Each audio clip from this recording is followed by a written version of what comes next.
चलिए दोस्तों, आज इस वीडियो में हम लोग बात करते हैं एक्सवर्क्स इनकोटर्म के बारे में, जो कि सबसे सेफेस्ट और इजी इनकोटर्म है as compare to other Incoterms.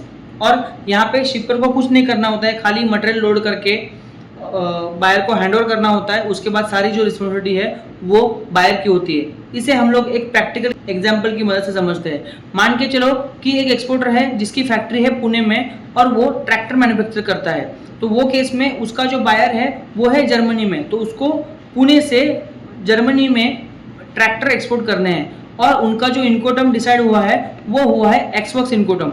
तो ये केस में शिपर क्या करेगा, मटेरियल रेडी होने के बाद, पूरा कार्गो पैकिंग होने के बाद एक जो मेल है, ईमेल है, वो बायर को भेजेगा कि आपका कार्गो रेडी है और आप उसका शिपमेंट का प्लानिंग करो। उसके बाद बायर क्या करेगा, अपने एजेंट के थ्रू बुकिंग अरेंज करेगा और शिपर को यहाँ पे क्या करना है, खाली मटेरियल का जो कॉस्ट आएगा वो बेयर करना है, पैकिंग और उसको जो कंटेनर है वो फैक्ट्री में लोड करके देना है। एक बार उसने कंटेनर लोड करके दिया तो उसके बाद का सारा जो खर्चा है, सारा कॉस्टिंग है या फिर सारी रिस्पॉन्सिबिलिटी और रिस्क है वो बायर की हो जाती है। अभी ये केस में बायर कौन कौन सी रिस्पॉन्सिबिलिटी बेयर करेगा, तो फैक्ट्री से लेके पोर्ट तक का लोकल ट्रांसपोर्ट या ट्रकिंग है वो भी बायर के अंडर आएगा। उसके बाद कस्टम क्लियरेंस, उसके बाद शिपिंग लाइन के लोकल चार्जेस जैसे THC BL है, फी है, उसके बाद ओशन फ्रेट, मरीन इंश्योरेंस और जो भी ऑल डेस्टिनेशन की जो एक्टिविटीज़ है जैसे ड्यूटी पेमेंट है, डेस्टिनेशन चार्जेस है या फिर डेस्टिनेशन का लोकल ट्रांसपोर्ट है, ये सारी जो रिस्पॉन्सिबिलिटी है ये बायर की होती है। इसीलिए यहाँ पे मैं बोलता हूँ कि एक्सवर्क्स इनकोटर्म है वो बहुत ही सेफेस्ट इनकोटर्म है, क्योंकि यहाँ पे शिपर को कुछ करना ही नहीं होता है, खाली मटेरियल लोड करके आपको देना है, बायर को हैंड ओवर करना है। और यहाँ पे अगर हम लोग रिस्क और कॉस्ट ट्रांसफर की बात करें तो एक बार कंटेनर लोड हो गया, मटेरियल लोड हो गया, तो उसके बाद सारा जो रिस्क है, सारा कॉस्ट है वो वहाँ पे बायर की एंड में ट्रांसफर हो जाता है। कल को जाके अगर कुछ कार्गो का प्रॉब्लम भी आता है तो वहाँ पे शिपर will not be responsible for the same.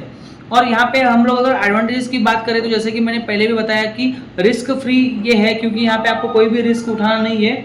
और दूसरा सबसे इम्पोर्टेंट जो यहाँ पे फैक्टर में बताना चाहता हूँ कि no logistic cost fluctuation problem.